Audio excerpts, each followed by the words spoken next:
అరే కొంచెం థంబ్నెయిల్ పైన ఫోకస్ చేయండి. నీకు రెఫరెన్స్ పంపిస్తా, అది డిజైనర్కి పంపించు. హా, ఓకే అక్క. సో రఫ్ కట్లో ఫుటేజ్ చూసినప్పుడు ఒక దగ్గర షేక్ అయింది కెమెరా. అది మళ్ళీ తీసుకోవాలి షాట్ ఈరోజు. ఓకే సరే అక్క, కానీ నైట్ కొంచెం తొందరగా వెళ్తా, నైట్ మూవీ ఉంది. నైట్ కదా, ఈవినింగ్ వరకు అయిపోతుందిలే. ఏ మూవీ అజ్జు? మన తలైవర్ మూవీ అన్న. సూపర్ అజ్జు, నేను కూడా వస్తా. ఇంటర్వెల్ సీన్కి నాకు మళ్ళీ అరవాలంది థియేటర్లో. కానీ ఏ థియేటర్? హోమ్ థియేటర్ అన్న. అదేంటి, థియేటర్లో నడుస్తుంది కదా, ఓటీటీలో వచ్చేసిందా? ఇంతమాయి కూడా ఏంటన్నా, ఓటీటీలో కాదు టోరెంట్లో వచ్చేసింది. Not cool Ajju.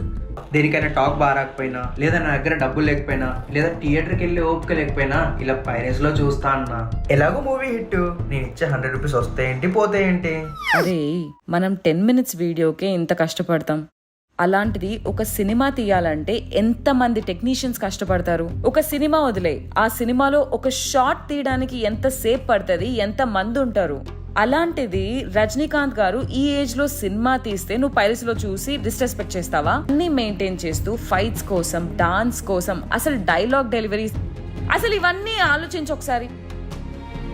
నీకు ఇంట్రెస్ట్ లేకపోతే సినిమా చూడడం మానే, కానీ పైరసీలో మాత్రం చూడకు. చూసినా ఏమేం చేస్తాం చెప్పు? ఎవరికో నష్టం వస్తుందని కాదు, కానీ థియేటర్ల బొమ్మే.